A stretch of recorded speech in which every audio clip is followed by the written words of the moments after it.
Welcome to Third Ward, man. Rapzilla. Rapzilla.com. Y'all know what a missional community is, right? No, I can gather from the name of it, but right.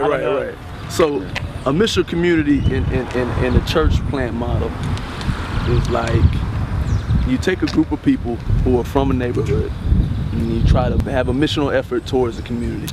You know, you want to do things that are bringing people from the community into this, you know, discipleship process. The transformation is that the people who are now going back into the community are the people actually from the community. The two stories that I would celebrate the most is, you know, JR and Brandon. JR, you know, being somebody from the neighborhood, you know, who's made a transition from, you know, felonies to, you know, having Christ in his heart, you know, working an honest job, you know, to a dude like Brandon who, you know,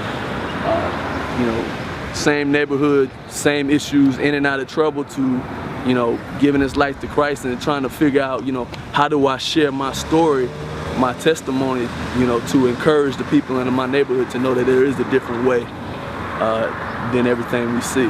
I'm a convicted felon and I'm on probation for another felony, so, and like what he taught me, you know, he been through things as well out there from Florida, and he just showing me like that you got to become a man, like you ain't gonna be young forever. You know, I've been in church all my life. I grew up in the church, and my mom, she just always told me, why you want to do gospel rap? Why you want to do gospel rap? It was like a lot of people getting killed at clubs, so whenever I used to get out my equipment and go to the club, she used to always just be like, be safe. And she know, like, if it was a big party, somebody getting killed. So she was like, I'll feel better if you do Christian hip hop.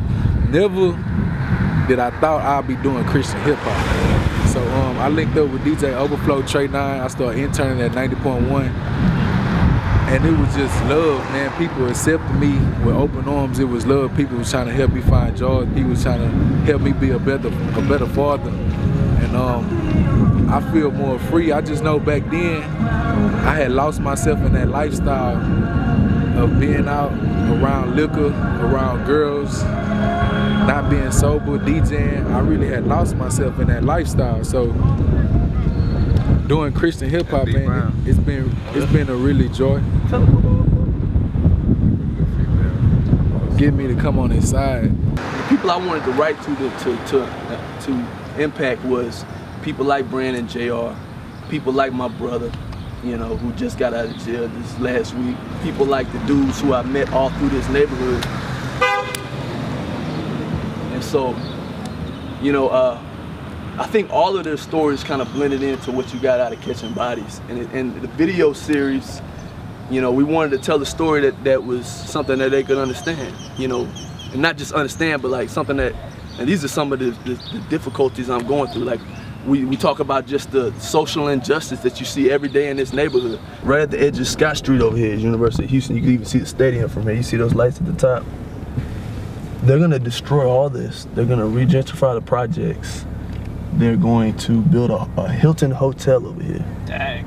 Like over here. They're gonna build a Hilton hotel and do not give a care about where everybody who lives here is gonna go. And that just baffles me.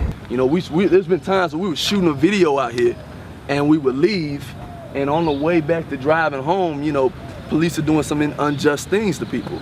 You know, like, well, you know, for example, like one of the things that's going on in the project right now, they have a trespassing charge, right? So if you're walking through, or if you're coming back, or say you went to visit somebody, it's almost like if you don't live there and you get caught there, you have the right to be harassed, pretty much. For the Christian hip hop listener, I think the first thing that they have to do, instead of casting their judgment, hey, I live in wherever, or I have these experiences, and that's not how the police have treated me. Okay, that's your experience, but that's not reality here. And I think if, you know, I've had friends who come and they come hang out with me for a week or a couple days, and they're like, I've never witnessed police act like that. People out here don't fear a drug dealer. People out here don't fear, you know, a thug or a gang member. they fear the police. And that has to change. And what's sad is there's a lot of great cops who end up getting a bad rap for, like, just like anything. Third Ward is not a bad neighborhood, but there's a good handful of knuckleheads that make it rough for everybody who live here. All cops aren't bad. The majority of them are doing a great job, but there's, like I said, there's a few that make horrible decisions, and it give cops, all cops bad rap. I think the only thing that's gonna bridge that gap is you having more cops and learn more about the culture of the neighborhoods they work in, be more involved with the people. And I think on the other side, part of what the Bible says, man, believe the best about somebody. Follow the law, believe the best about people, and lead with love. You know what I'm saying? Because right now, the tension, and it's not just Third Ward, it's Fort Myers, Miami, Ferguson, it's everywhere. This distrust, this tension is horrible, man. It's bad, and it's costing lives, man. Through plotting, we wanted to share that because, guys here who sell drugs, I mean, think about it. What kind of money do they have to bring drugs in? They're not the guys who start the drug game here. It ends here. They're the pawns, if you will. And that's part of a bigger. It's part of a bigger problem because they're the people here become the face of the drug issue, or the drug war in America, when they're just the pawns. We decided right here at this building right here, my homie had a tax office, his name's Marcus. We decided we want to post up, make shop at the tax office because it was close to Holman and Burkett, which at the time was a hot spot for dudes to be selling drugs. It's one, as you see, it's the same corner of the block of where the projects end. So it's close to the projects, middle Third Ward. So we was like, this is prime location to actually reach people, just by being there. We would get together and we had our group of guys and we would go out. And so me and Corey Paul specifically said, you know what? One day we shut up shop. We said, Corey's like, I'm gonna go left towards the project, and I said, I'm gonna take a group. We're gonna go right towards the block. And so upon going up there, it was important here. You got the people of peace. So I see this JR who's introduced me to this young man named Josh. And so now you got Josh and JR on the block. I come up there, I meet Josh, and I don't know none of the other guys. And I'm trying to change that because I want to see their lives different, more than just being on that block. And so I started talking to Josh and I tried to get a feel for the other guys, and some of the other dudes was like, yo, who is this dude? Yeah. Who is this dude? Who is this dude? And Josh is like, yo, he cool, man. He cool, man. He a little gospel rapper or whatnot. He cool, man.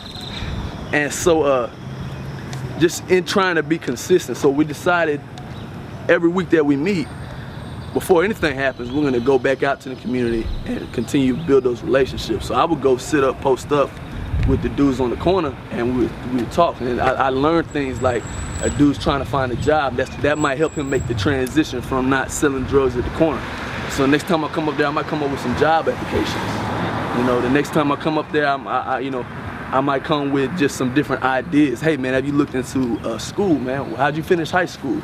Because also, in the discipleship process, not only do you want to, impart them learning the knowledge of what the gospel is and how that impacts their life, but also like part of discipleship is showing people, how do I live this thing out? From that, really birthed, like, I would say for Frontline, it birthed like for the guys in the neighborhood, they're like, yo, these dudes are for real. So, to a point where dudes don't question what we got going on in the streets, because from the right people of peace and from the right dudes that know that we're actually invested into this neighborhood, like, yo, they're $1,000 grand, they got to pass. You know what I mean? Because they're not out here to try to act like they're holy and endowed. They're not out here trying to, they're not cops. That's a lot of times you get, you a detective or something? Yeah. Like, nah, they're not cops. They just dudes who care, bro. And they doing something different.